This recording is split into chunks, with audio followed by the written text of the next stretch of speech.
Good afternoon, everyone. Today I'm chatting with Jim Atkinson from Antimony Resources. In today's interview, we get into the antimony import numbers coming in from China, which have fallen quite dramatically.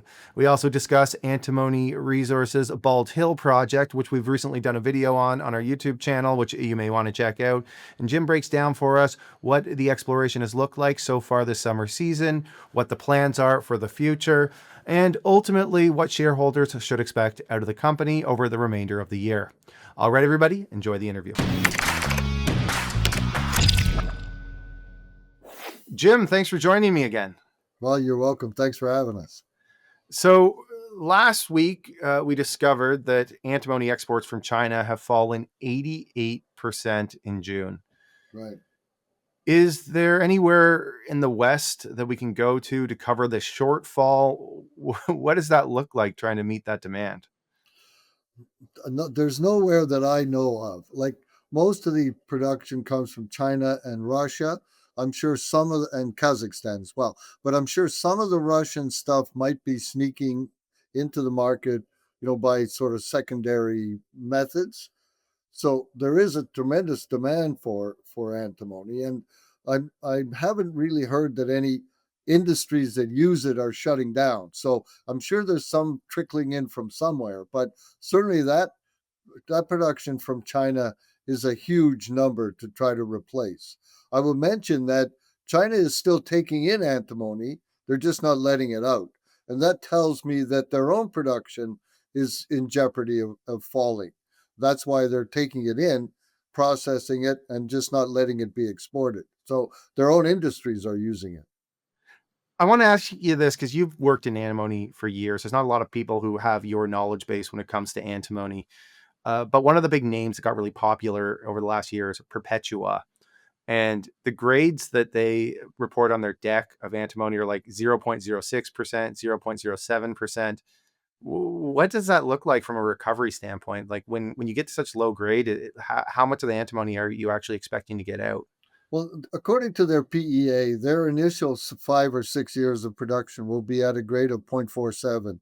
That's about a 0.5%, 0.47 antimony. I would say that our grade is 10 times that. Not only that, I don't want to be obnoxious, but we use that kind of number as our cutoff for our mineralization. So anything below that, we don't even consider mineralized. So that's just a contrast between what they have and the high grade antimony that we have. Now, Perpetua is slightly different, not very different, because it's a large gold deposit. That's really what it is. And so their production will be dominantly gold, from a big open pit, really. And yes, they will recover antimony. I think they're projecting about 1,000 to 1,500 metric tons a year of antimony production during their first phases of mining, according to their PEA. But what do the recovery rates look like as you get lower there?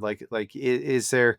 I imagine that your recovery rate, when you're talking about north of 3% antimony versus less than 0.5%, is substantially different. Is that a safe assumption? I would say so. I know again from reading their PEA that what they're going to be doing is recovering gold in a sort of gravity circuit. That's how you collect the gold, and then they'll be producing a gold antimony concentrate. And what that means is that some smelter, some refinery somewhere will have to have a method of separating the gold and the antimony. Now, from a deposit like ours, and we have had some metallurgical work done, we have 96 to 98% recovery of antimony. So that means this mine would be producing very high grade, let's call it pure antimony concentrate. And nothing special about the refining, nothing special about the recovery. It's just a standard flotation circuit. And antimony floats very well. So I've asked you this before, and I think that this is just a point that really needs to be hammered home to the audience. How many other properties out there are similar to this that are like primary antimony, where like you're basically just mining for antimony? My understanding is that there's not very many of these that exist within the Americas. There's none that I know of. All the other antimony, let's call them stories, especially in North America, are actually gold mines. And that's pretty typical around the world, actually. It's rare in some ways to have a pure antimony play. So you guys recently had some exploration success. I guess you're going back and starting to pick up where the past drilling left off. What can you tell us? Well, yeah, we put out a press release with some, some good intersections. I think the best one was 4.14 over 4.7 for 7.4 meters, which is a nice, one of the things that you have to kind of understand when you're talking about mineralization. It's not only the grade, but it's also the width. So what a normal calculation is to multiply the assay times the width and get a number. And once you sort of figure out what the number is for your project, you can go back and say, okay, well, this stuff makes it because it's wide enough or it's high grade enough, whatever it is, to become potentially profitable. And 4.14% over 7 meters is a pretty spectacular number. And in fact, I came across a chart. Somewhere it was published by one of the other antimony companies, and that drill hole alone would be number 4 or 5 in the world that they had. And our highest grade intersections would be number 1 or 2. And the only ones that are higher are, in fact, wide sections of lower grade material from gold mines. So, as far as pure antimony, this is the highest grade mine in North America and probably the highest grade mine in the world.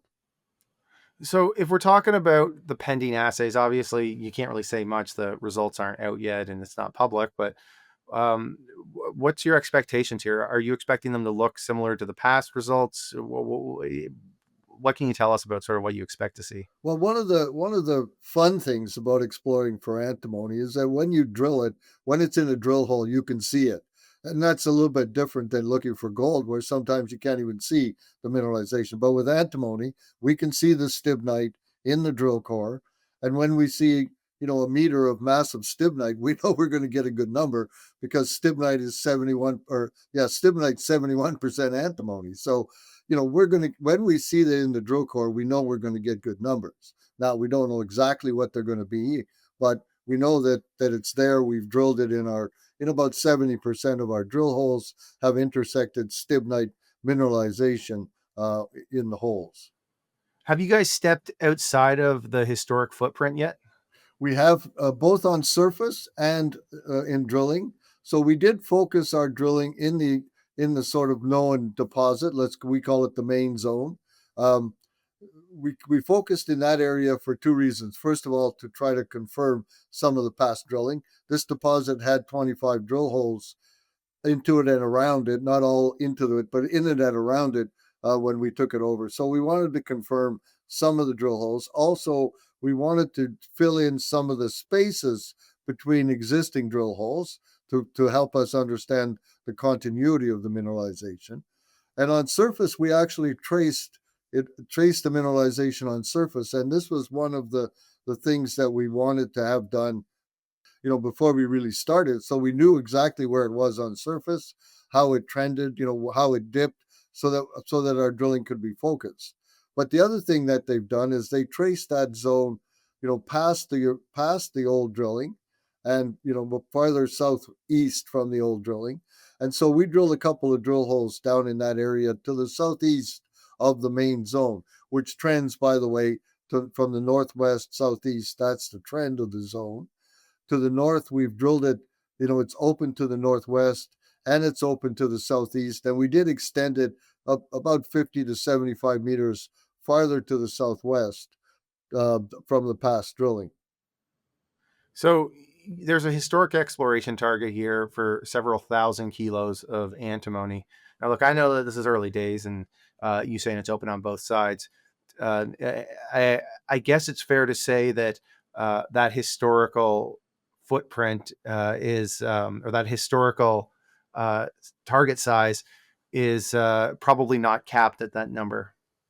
I would say not, for two reasons. First of all, we've extended a little bit to the southeast of where they were when they made that estimate. They made that estimate in 2011, and there's been a significant amount of drilling both by the previous owners and by us since then. And also in 2014, again, not part of that resource estimate. In 2014, some trenching discovered a brand new zone about a kilometer south of the main zone, and that zone has had some drilling, 4 drill holes which encountered antimony mineralization. In the trenching on surface, they had nice high grade, 9% antimony over 2 meters, that kind of stuff. So that whole area, which we call Bald Hill South, has really not been explored. They did some trenching there in the past. I would like to do some more trenching because one of the things that we can't really understand, and maybe that's because we're not smart enough, but we can't really understand how the mineralization is located in that southern zone. So that's going to take a lot more work to try to expand that. But having said that, we know there's antimony there, we know there's stibnite there, and so the potential to expand in that direction, in which could be a whole separate deposit, or may in fact connect up with the existing deposit, which would give it a significant strike length. So are you guys planning a follow-up drill program for later this year? We are, yes. One of the things that we're going to do, we'll have to do, our final logs and get all the assays, do some modeling, but we're anticipating starting up at the beginning of September again. So we have raised some funds, which will be used, for getting us ready for that drilling and perhaps a little bit of the drilling. But we would be out there raising some more, probably flow through funds for our next phase, which will start in September probably. So what does that next phase of exploration look like? Are you guys going to be stepping out quite a bit? Are you guys going to be sort of infilling? How do you picture that? Well, one of the things that we're going to do with the existing drilling and our new drilling, we're going to talk to engineers who would eventually calculate the resource, let's say, and try to understand whether they're happy with the drill hole density so that they can actually connect the mineralization and turn it into a volume of mineralization. So that's partly what we'll be doing. And if they say no, we need a few more holes here and here and here, then we'll do that. But yes, we will also be stepping out. We'll probably end up doing some more trenching because, again, I talked about that south zone. We don't really know what's going on there so well yet. So we'll probably be doing some more trenching, and we'll probably be doing some more drilling in that south zone. The other thing we'll probably do, and this is something that another geologist would understand, so far all of our drilling has been from the east side towards the west.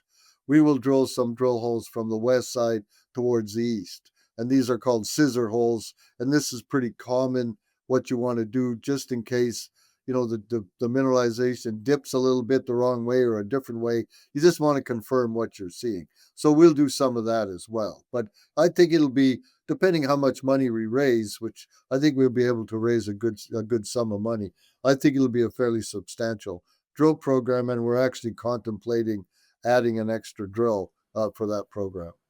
So my understanding is that you've been working on this for a while. This isn't something that you just sort of stepped into. You're not like a rent-a-CEO or anything. You're a guy who has real history in the antimony space, and you've been kind of waiting for this opportunity. How can you give us some sort of color or some insights on how that conversation has changed when you're chatting with investors, say a year ago or 2 years ago, about antimony versus today? How much has it picked up? Well, I can tell you that anyone we talk to, the first question we ask them is what they know about antimony, and we're finding more and more people are very knowledgeable about the uses and requirements and shortages for antimony. So that's changed for sure. Let's say, like even a few months ago, there was very rare that you would find an analyst or a broker or an investment person uh, when you asked about antimony that they actually knew anything about it. Now everybody seems to be getting more and more up to speed on it. So I have to spend less time talking about why antimony is an important metal and more time talking about what we actually have. All right, last question for you here. If I'm an investor watching the story, what does the remainder of the year look like? We've got more assays coming out shortly. Yeah, Hopefully, we're going to see some more drilling, maybe some results from some field work. What are we I kind of would looking say at? yes. We'll be putting out assays over the next probably month or so at least. We've gotten the turnaround is 3-4 weeks. I've just paid a whole bunch of invoices, so I know there's a bunch of assays coming, and they'll be put out probably over the next month or month and a half.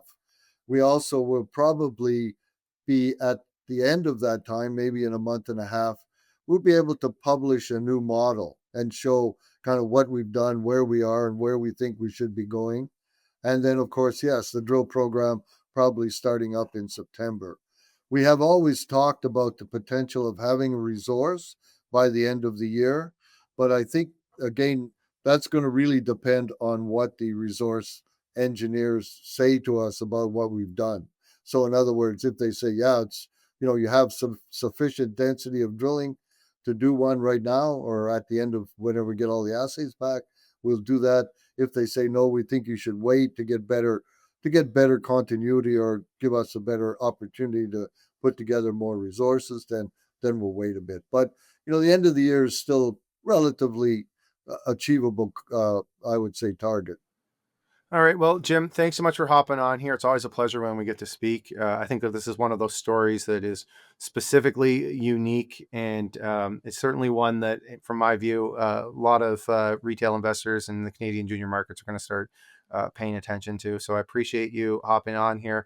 I congratulate you on the recent exploration success. Knock on wood. Hopefully we see some more coming, and let's do this again as some of the more results come in. Sure, no problem. Anytime. I enjoy speaking with you. All right, everybody. Thank you for watching. If you enjoyed this video, you guys know the drill. Smash that like button, subscribe, and ring that notification bell. Folks, if you want more mining content, also check out our website over at thedeepdive.ca. All right, everybody. Thanks for watching.